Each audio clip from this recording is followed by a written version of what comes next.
What's going on, guys? Welcome back to the Contractor Secrets podcast. Today, a little bit different of an episode. We're going to talk about adversity in business and actually more so adversity in life, and sometimes the things that happen um, that require our presence. And when things happen in life that we can't control and we need to be present, are we ready? Are we able? Did we build a business that allows us to be? That's the topic today. Thanks for listening to the Contractor Secrets podcast, and I hope you get something out of this one. The big question you need to ask yourself every day is, do I own a job or do I own a business? And unfortunately, the majority of contractors out there own a job. That's right, they're a slave to their own business. But the other side of the fence is so much greener, it's so much better, and that's when you're finally fully in control of your destiny, your freedom, your time. And that's what Contractor Secrets is about. It's about taking back our time, building a business with systems, standards, values, procedures, putting yourself in the driver's seat. And that's what it's about. So I'm excited. I'm happy to have you here. Let's dive into the Contractor Secrets podcast. What's going on, guys? So a little bit different of an episode today. Usually my episodes are filled with upbeat motivation, keeping it moving, but we can't be ignorant to adversity. I think adversity is the building block for progress. I think when you go through an adversity, at the very least, no matter what the outcome is, you come out of adversity with a change of perspective. And, I've been fortunate enough to deal with plenty of adversity in my life that has helped me become who I am today, to give me the mindset that I am so thankful to have about life in general, that whenever adversity comes, I embrace it. More importantly, I try to navigate through it through faith and all the tools that I've built over the years of dealing with adversity. And not only do we deal with adversity in business when it comes to some of the things I talk about on this podcast, like hiring and employee conflict and not getting jobs. Sometimes adversity hits us in life. We move pretty fast in business, and then we get stopped to a screeching halt in life. And how you handle that adversity can dictate whether or not you continue to be successful in business, or maybe it doesn't turn out the right way and you have a different perspective about your approach of how you go about business in the future. So I had some adversity hit me. My grandmother, a very dear person in my life, got diagnosed with stage 4 cancer suddenly. And for some context, she's 71, so she's not the typical 80, 90-year-old granny here. She was very young. She worked a 25-hour per week job just to stay busy, fairly active, and very close to me. My mother had passed. Some of you would listen to my story, so this was her mother, and it just happened all too soon.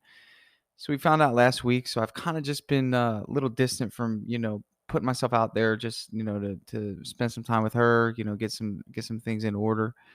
She's currently dealing with hospice right now, and as I reflect on my past and I reflect on my previous experiences of working, for companies and working my way up the ladder, I just thought for a second, man, I'm so grateful to be able to be completely independent of not only the jobs that I used to have, but to have a business that allows me to be independent through times of adversity.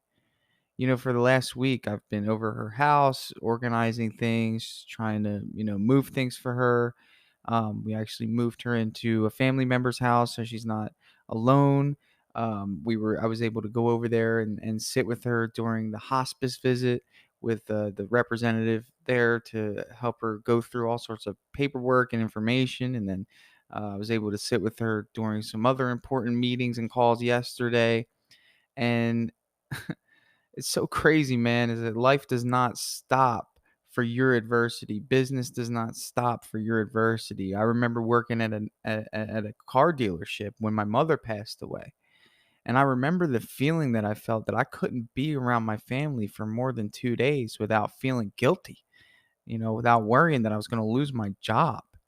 I was expected to return. I was expected to perform. And that really messed with me because it was like, man, like work and money is the last thing I care about, but it's the highest thing on my superior's priority list. And that really gave me that perspective that I'm talking to you guys about. And I know a lot of you guys that I'm talking to are business owners. And I want you guys to know where my passion comes from with what I do, man. I don't know if any of you guys just sit back and think, like, what is this guy's passion about? What is he trying to accomplish by putting out these podcasts, putting out these videos, coaching people for free, getting his word out? It's because having a business that runs itself has changed my life. I mean, I can't explain it any better than that. It changed my life for the better because it frees me. And I want everyone to experience that. If you were bold enough to take the risk to go into business and to provide jobs for people, you deserve the feeling of independence, of freedom, financial freedom, where when adversity hits, when tragic strikes, you're able to be present. You're able to do what needs to be done during that time and not feel like a slave to your business. You know, my grandma, very important to me. I'm able to be flexible throughout the entire day. I run my day. No one runs my day. Money's still coming in. Jobs are being done. I don't need to be there because I built it that way. And I didn't have this idea early on when I was working at the car dealership and I went through, uh, that time with my mom.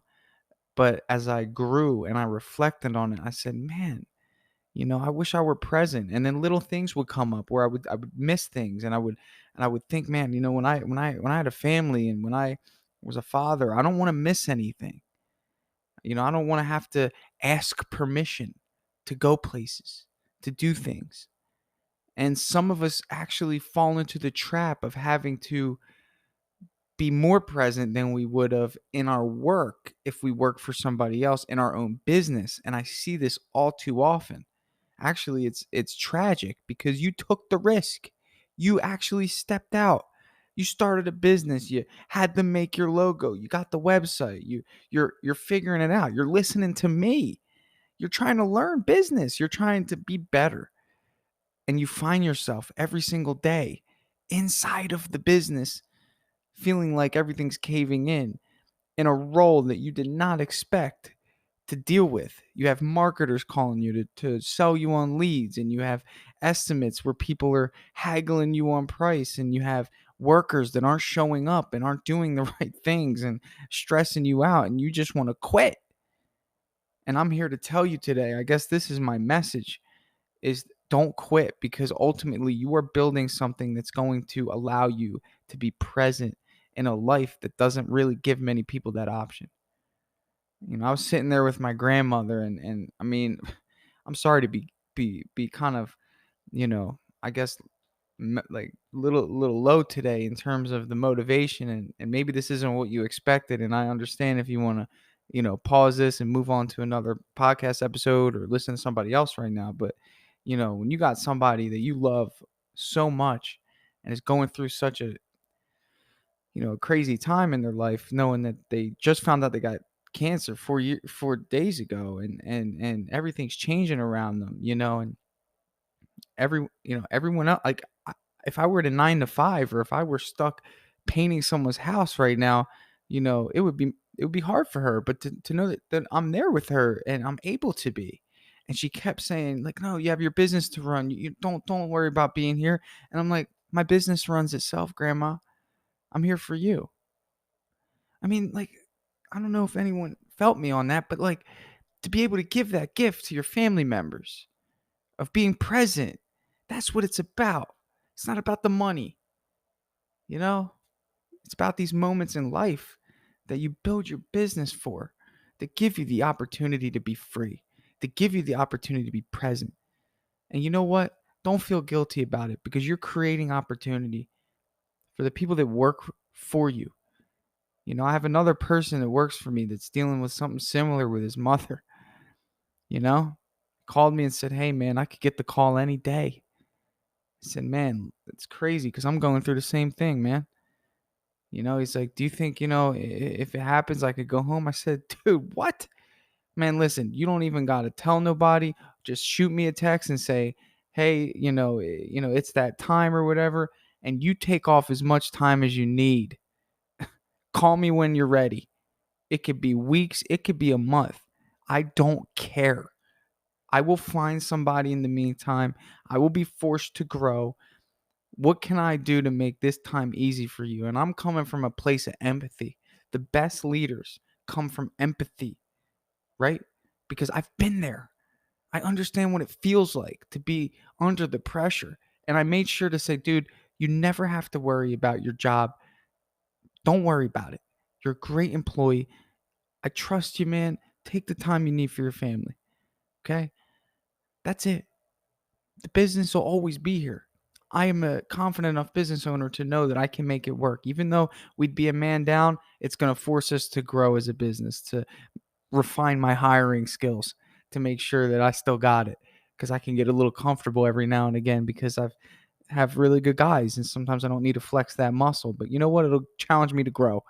Maybe that'll be the case. Maybe I'll find somebody else in the meantime, and when that guy comes back, our team will be even stronger. That's the way I see it. I don't see somebody's adversity in their life as an inconvenience to me, because it's more of an inconvenience to them, because I know what it feels like. What type of leader are you? Be empathetic. You built your business to free you, and try to create a little freedom for the people that are actually allowing you to be free. And I'm very passionate about that, because I see business owners that, you know, oppress the people that are building their dream. And to me, it's wrong. I was oppressed as an employee. I was made to feel like I was at the mercy of the mood of the individual that was in charge of me. That wasn't okay. And look at me now. I could have actually probably moved up the corporate ladder and made that person look like a superhero. But because of his inability to have good leadership qualities, inability to be empathetic and have understanding, I'm no longer there. Don't be that person. For me, my message again today is to understand the greatest why that you can ever have in business is being present for the ones that you love. Okay? That's it. I'm sorry, you can argue with me all you want. If you think that there's anything greater about owning a business other than being present for the people that you love, I hate to tell you this, but you're going to end up sorely disappointed when you get to the end of your road and whatever it is that you're chasing. I've seen people, I know people that have one goal in mind. It's to make as much money as possible. Okay? Make that your goal. And when you get that money, there's going to be an emptiness there that will never be filled because of all the time that was wasted and all the opportunity that was missed and all the time that wasn't shared.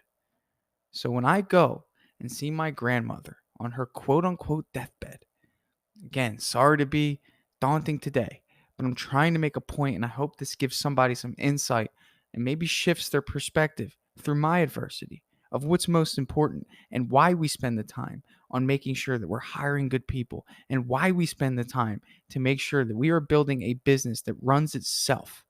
Okay? When I go to a place like that during a time of adversity, and I can look the individual that I'm being present for in the eye and say, I'm on your time. I'm not stressed right now. This is about you. That's why I do it. So I hope you got something out of this. And again, I truly apologize if this is not where you were wanting to listen to today. But sometimes, I have to be honest with you. I can't just put on this front as this business owner that just has everything go right for him. It doesn't. I'm normal. I'm just like you. I just have a microphone and, I turn the camera toward me every once in a while on Instagram, and you've gotten to know me. I'm not special. I'm just like you. I deal with stuff. Business owners, we have a lot of pressure. We have responsibility of the people that are underneath us.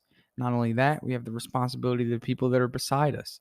Usually, business owners aren't just leaders in business. We carry the family, you know? And the worst thing you can do is not be present when they need you. And that is a major challenge for a lot of business owners because we're usually busy from start to finish every day. And anything you could do to eliminate that and get closer to your family and build that internal strength, that foundation, your business is going to grow by default because your principles are in line.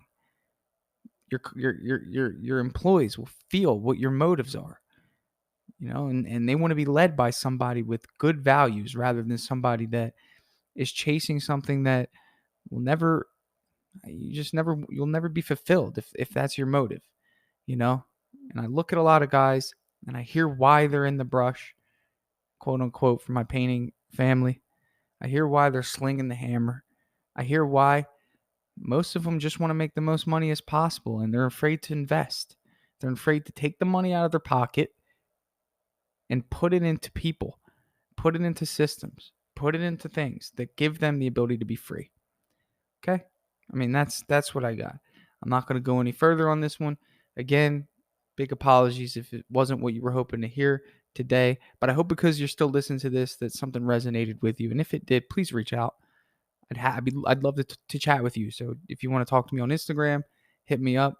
I did want to let you know that I'm still doing business breakthroughs, free coaching. I'll give you everything I got for free. I mean, I could package up my stuff and sell it, but I would much rather give you one-on-one coaching absolutely free for 30 minutes, 45 minutes. Tell me what's going on in your business. Let me give you a different perspective. That's all coaching is somebody from the outside looking in. I'll tell you the stuff that you probably don't want to hear, but need to hear in order to grow. So if you want that, hit me up. There's a link in my Instagram bio. You can just click it and book a time with me. Thanks for listening to this podcast. I'm very thankful. And I'll catch you on the next episode. Dripjobs CRM is finally here. That's right. So Dripjobs is an automation platform for contractors, home service professionals that's going to automatically follow up with your customers. It's going to allow you to send invoices, estimates. It's going to allow you to send out blast marketing emails to individuals based on where they are in the buying process. This software is next level. And I'm reaching out to you. You're a listener of this podcast, and I want you to be one of the first ones to give it a shot.